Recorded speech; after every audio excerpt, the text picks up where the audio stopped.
once you figured out your path and you found work that is really engaging and passionate and that you will be able to do for the next 40 years and it'll keep you happy. Once you've found that, you need to be really cautious about ensuring that you are properly compensated and that you have good insurance and that you have good benefits, because it's really easy to be exploited in this new way that we work. You're listening to Financial Grownup with me, certified financial planner Bobbi Rebell, author of How to Be a Financial Grownup. And you know what? Being a grown-up is really hard, especially when it comes to money. But it's okay. We're going to get there together. I'm going to bring you one money story from a financial grown-up, one lesson, and then my take on how you can make it your own. We got this. All right, my friends, we get a lot of mixed messages when it comes to our careers. We're told, first of all, to follow our passion. Then we get our jobs, we get involved with companies that we're really passionate about. But you know what happens? They exploit that passion a lot of the time. They get us to work for less pay than we should, telling us, well, we're all in this together. We are your family. We're doing this for a good cause. We are changing this for the world. You know what they say. And then on the other side, we're also hearing a lot of rah, rah, get paid what you're worth. Money is the only way to get thanked for doing your work. Don't accept less than you are worth. And for example, in a networking group that I belong to, common advice when negotiating is to ask for a number that is so high, it makes you uncomfortable. You would almost worry about being laughed at. But you know what happens a lot of the time? People report, they get the money and they wonder, oh my gosh, how much money did I leave on the table now and in the past? So which one is it? Are we working for our passion, no matter what the pay? Are we working for our money, no matter if it's just a job that we care nothing about? Can we have both? Well, I have to admit, I've been skeptical. I also have to admit that I was really excited to interview Elizabeth Segran after reading her awesome new book, The Rocket Years, How Your 20s Launch the Rest of Your Life. What I had not expected was that Elizabeth answered that question. But as you will hear, she is able to see things in a way that actually brought those two ideas together. I didn't think that there was common ground, but she does explain a way to think about it, a mindset basically, where you can combine doing something you're passionate about and make sure you get paid. Not quite that simple. You got to listen to the interview, but I really like what she had to say. About Elizabeth, she is a senior staff writer at Fast Company magazine on the fashion beat. She also has a PhD in women's studies from UC Berkeley, very smart lady. And by the way, she is a wife and mother who has mastered the art of having a virtual TV studio in her home. She makes lots of appearances on big shows like Good Morning America. You will be hearing a lot from this woman. Enjoy this interview. Here is Elizabeth Segran. Elizabeth Segran, you're a financial grown-up. Welcome to the podcast. Thank you so much for having me. Big congratulations. You have been all over the place with your new best-selling book, The Rocket Years, How Your 20s Launch the Rest of Your Life. Most recently, by the way, you were on Good Morning America. You're becoming a household name. Congratulations. Thank you so much. And I think you've really hit on such an important topic for so many of us, because when we look back, and I am past my 20s, as are you, we realize what we didn't realize often at the time, how much happens in our 20s that really informs the rest of our life. Absolutely. The reason that I wrote this book is because I woke up one day in my mid 30s and thought, wow, I've created this life. And how did I do that? So I went back into my 20s and I looked at all of the key moments and turning points and did a lot of research and explored these big decisions. And everything that I explored and all of the research I did has been packaged into this nice book that I'm now giving to the world. And the book has lots of chapters that go into different areas of our lives, from hobbies, fitness, marriage, politics, faith. But I've asked you to expand on something that is near and dear to so many of us right now as we're kind of going through the pandemic and rethinking so many things that we take for granted. And that is careers. And you have an interesting personal story because you actually have a PhD that you really spent a lot of your 20s working on, not making any real money. You did have, as you say, you had your education paid for and you got a stipend, but you kind of make a case for making no money in your 20s. Tell us your money story. Absolutely. So when I was 25, I took myself to a small village in India called Pondicherry as part of my research. I spent 6 weeks, the whole summer, walking through this tiny town, learning the language, floating on little boats in the water, exploring the food. And all of this was part of the research that I was doing. And it was one of the most remarkable experiences of my life.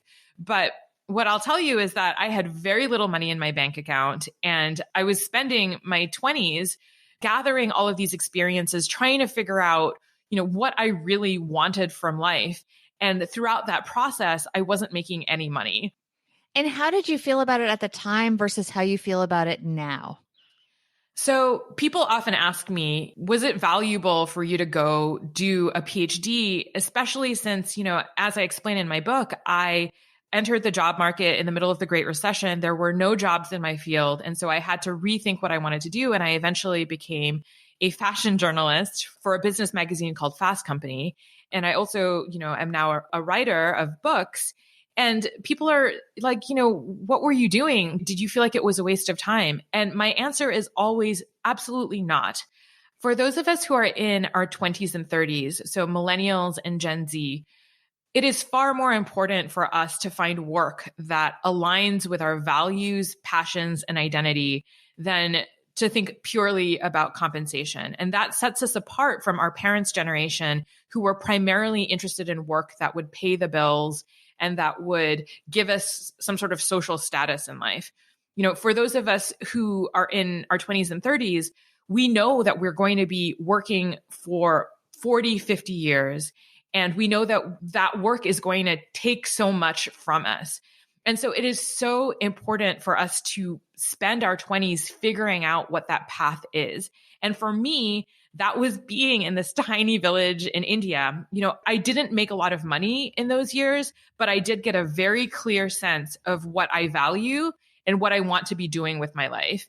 It took being away from, the United States, being in this country, spending a lot of time reading and doing all this research about India and my culture and all of these different things that gave me a sense of what I really want to do in life. And so I would not trade that for the world. I want to know your opinion then on this pushback we're getting during the coronavirus pandemic. So many colleges are conducting classes virtually, and it's not the same experience for all the obvious reasons. But then there's this idea of, well, what are we really paying for with an education? And the value of that 4-year traditional bachelor degree, and we can extrapolate that to go all the way forward to a PhD, when there's now a case being made for people just learning a trade. Is there still value in this whole idea of this extended period of higher education? What do you think about that whole idea that's being discussed now? I'm really sad to hear that, many colleges are not just thinking about transitioning to remote learning during this period, but potentially make that part of their coursework going forward. And I'm really sad as well that the higher education is on the brink of collapse, and many people are not going to be able to get PhDs and other degrees going forward, because there's lots of things that you can learn on the job. For me, I left with my PhD and then I became a journalist. I learned so much while I was practicing the work that I'm doing. And I think that that's true of many jobs. You learn on the job. But what you can't replace in higher education, that broadening of the mind, reading a lot, spending time with other people, asking really difficult questions about what life is about. All of that, it seems so frivolous, especially at a time when the economy is on the brink of collapse. But that is what we need in order to figure out, what we want to be as individuals and as a society. It's in those conversations that we figure out what we want the world to be like. If we're closing off the spaces where we can have those conversations, those in-person discussions, the ability to travel to different locations and study abroad and explore other cultures, all of this stuff, if this goes away, I think that we're going to lose something very important. I think that's such an important thing to add to this bigger conversation that we're having as a society.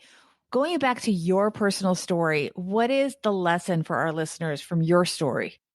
So here's the main thing that I would like to communicate. I think that we are really lucky because we are among the first generations in the history of mankind who can find work that is an extension of our identity and ourselves.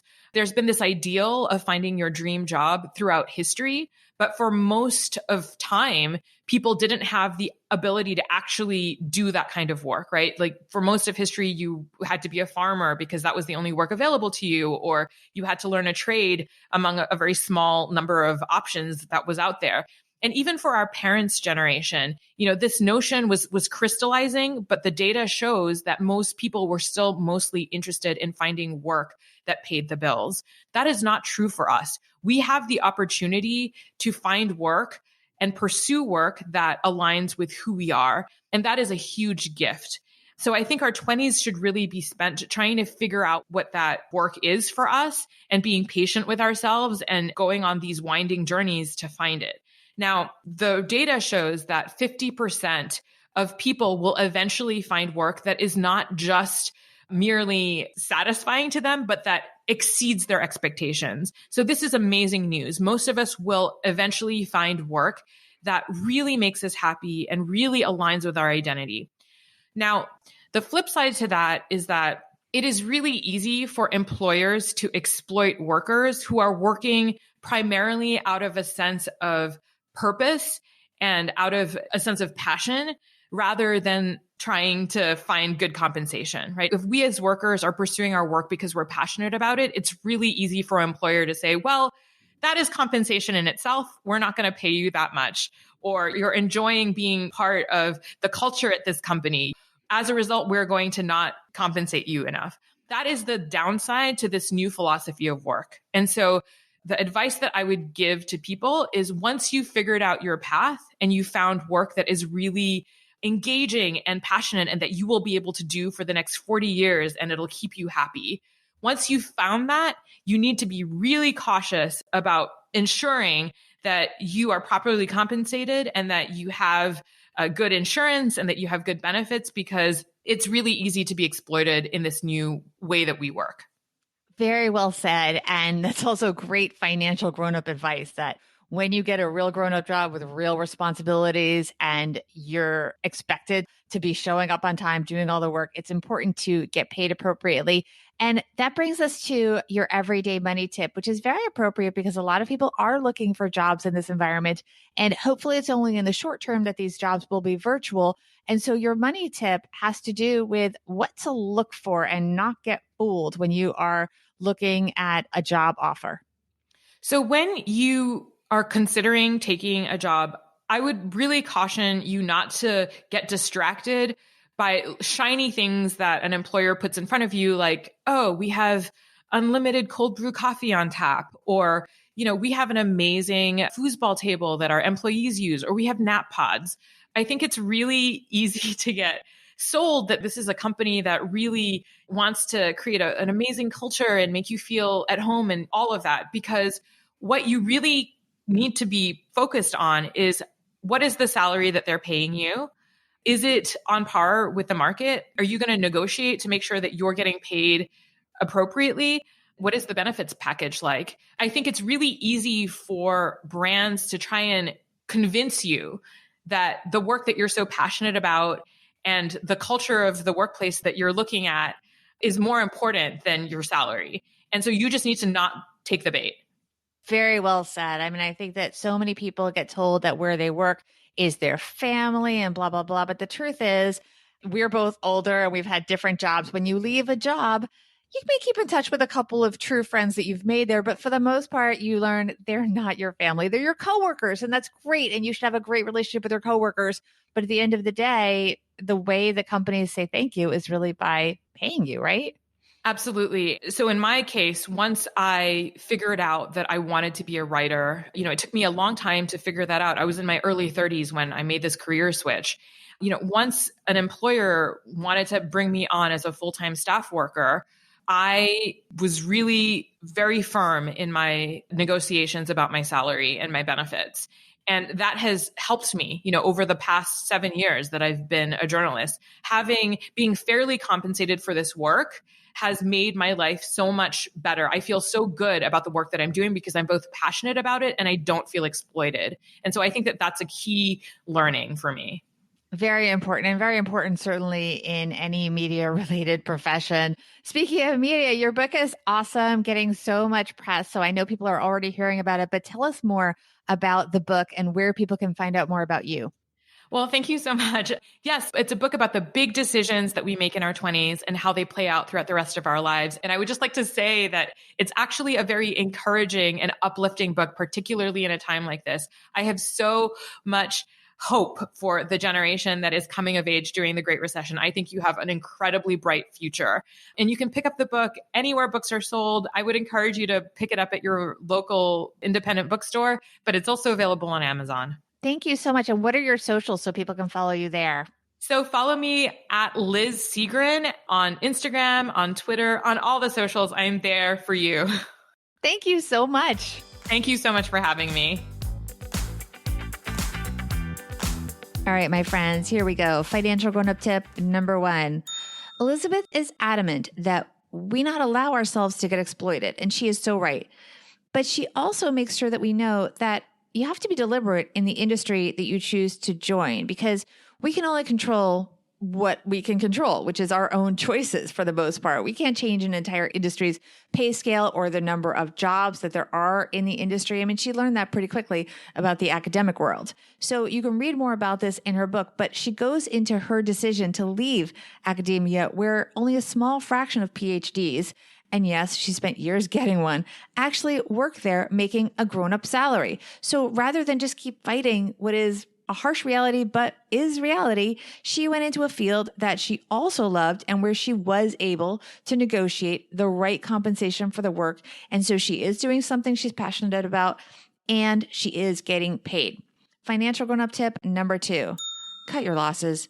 Whether it's a PhD, a law degree, or whatever, if you spent money for an expensive education, the money is gone regardless. The time is gone regardless. When we were talking before the interview, I asked Elizabeth how she felt about spending so much time and money on a degree that she wasn't really using. I mean, PhDs, honestly, I'm intimidated by the whole idea. It is a lot of time. It is a big chunk of your life. But she still feels it was super valuable, and that education has a lot of value in and of itself. Yes, it is ridiculously too expensive right now, but that kind of education is not the same as a quick online course that teaches you job-specific skills. Now, I want to be clear. Those quick online courses are also really valuable, just not the same. Take her advice, take the time, and maybe just like read a book to educate yourself. It doesn't have to be a degree, but education for education's sake, just learning to think, learning to communicate, learning who you are by taking the time to kind of explore different topics is always going to be valuable and different in addition to skill-specific learning.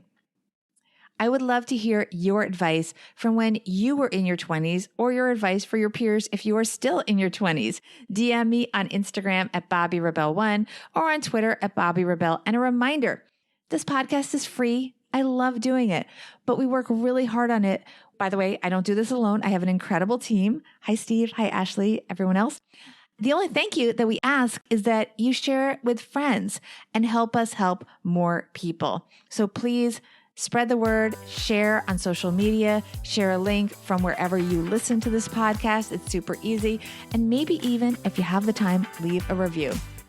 Big thanks to the Rocket Years author, Elizabeth Segran, for helping us all be financial grown-ups.